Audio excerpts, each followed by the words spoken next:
Praise the lord. హల్లెలూయా. దేవుని పరిశుద్ధ ఘననామమునకు స్తోత్రం కలుగునుగాక. ప్రియ దేవుని బిడ్డలారా, పరిశుద్ధ గ్రంథంలో నుండి కీర్తనలు 92వ అధ్యాయము 1వ వచనం చదువుకుందాం. యెహోవాను స్తుతించుట మంచిది. ప్రియులారా, మనం స్తుతి చేయటం ద్వారా పెద్దగా ఉన్న సమస్యలు కూడా అవి చిన్నగా కనిపిస్తాయని ఒక భక్తుడు అన్నాడు. స్తుతి నీ స్థితిని మారుస్తుందని అది కూడా ఒక భక్తుడు అన్నాడు. సంతోషించే హృదయం త్వరలో స్తుతించే నాలుకగా మారిద్దంట. దేవుడు నిత్యం మనతో మన గృహంలోకి ఉండాలన్నా, నివసించాలన్నా మనం ఏం చేయాలంటే ఆయన నివాస స్థలాన్ని వెతకాలి. ఆయన నివాస స్థలం ఏంటంటే స్తుతి. ఆయన నివాస స్థలం స్తుతి అనేది దేవుడు నివసించే స్థలం. బైబిల్ గ్రంథంలో ఒక మాట ఉంది, నీవు ఇశ్రాయేలు చేయు స్తోత్రముల మీద ఆసీనుడవై ఉన్నావు. ఆయన మనం చేసే స్తుతులపైన ఆసీనుడై ఉన్నాడు. ఆయన నివాస స్థలం ఎక్కడ?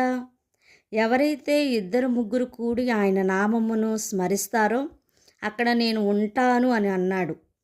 దేవుడు ఎల్లప్పుడూ తనను మహిమపరిచే, తనను స్తుతించే ప్రదేశాల్లోనే నివసిస్తాడు. బైబిల్ గ్రంథంలో ఇంకొక మాట, బాలుర యొక్కయు చంటి పిల్లల యొక్కయు స్తుతులపైన ఆయన ఆసీనుడగుటకు వేగిరమే వస్తాడు. ఎక్కడైతే ఏ ఇంట్లో అయితే స్తుతి, మహిమ, ఘనత చెల్లిస్తారో, ఆయనను స్తుతిస్తారో, ఆరాధిస్తారో ఆ ఇంట్లో యేసయ్య ఉంటారు. యేసయ్య ఉన్న ఇంట్లో ఆశీర్వాదాల గంప ఎప్పుడూ కూడా నిండుతూ ఉంటుంది. వారి గిన్నె నిండి పొర్లుతూ ఉంటుంది. వారి యొక్క రాబడి అంతా వృద్ధి అవుతూ ఉంటుంది. వారు తలపెట్టే ప్రతి కార్యాలు కూడా సఫలమవుతాయి. ఎక్కడైతే ఆయనకు స్తుతులు, స్తోత్రాలు జరుగుతూ ఉంటాయో ఆయన మనం చేయు స్తోత్రముల మీద ఆసీనుడుగా ఉండటానికి వస్తాడు. నీవు పిలవకపోయినా వస్తాడు. స్తుతి చీకటిని తరిమి కొట్టిద్ది. స్తుతి శత్రుశేషం లేకుండా చేస్తుంది. స్తుతి నీ స్థితిని మార్చేస్తుంది. ప్రతి ఉదయం ఒకడు లేవగానే తన ముఖమును కడుక్కున్నట్లుగా ప్రతి క్రైస్తవుడు కూడా ఉదయం లేవగానే స్తోత్ర స్థానంతో తన ముఖాన్ని కడుక్కోవాలని ఒక భక్తుడు అన్నాడు. లేచిన వెంటనే స్తుతులతోనే నీ రోజును ప్రారంభించాలి. ఉదయం లేవగానే ప్రార్థన కంటే ముందు స్తుతియాగమే చేసుకోవాలి. ఫర్ ఎగ్జాంపుల్, ఆత్మల కాపరి నీకు స్తోత్రం, ఆది సంభూతుడా నీకు స్తోత్రం, మహోన్నతుడైన దేవా నీకు స్తోత్రం, సర్వాధికారి లోకరక్షకుడా నీకు స్తోత్రం, సృష్టికర్త అయిన దేవా నీకు స్తోత్రం అని ఆయనకు స్తోత్రం చెల్లిస్తూ ప్రతి ఉదయకాలమున ప్రార్థన చేసేయాలి, స్తుతియాగం చేయాలి. బైబిల్ గ్రంథంలో మాట, కీర్తనలు 50 అధ్యాయము 23వ వచనంలో స్తుతియాగం చేయువాడు నన్ను మహిమపరచున్నాడు అని దేవుడు తెలియజేస్తున్నాడు.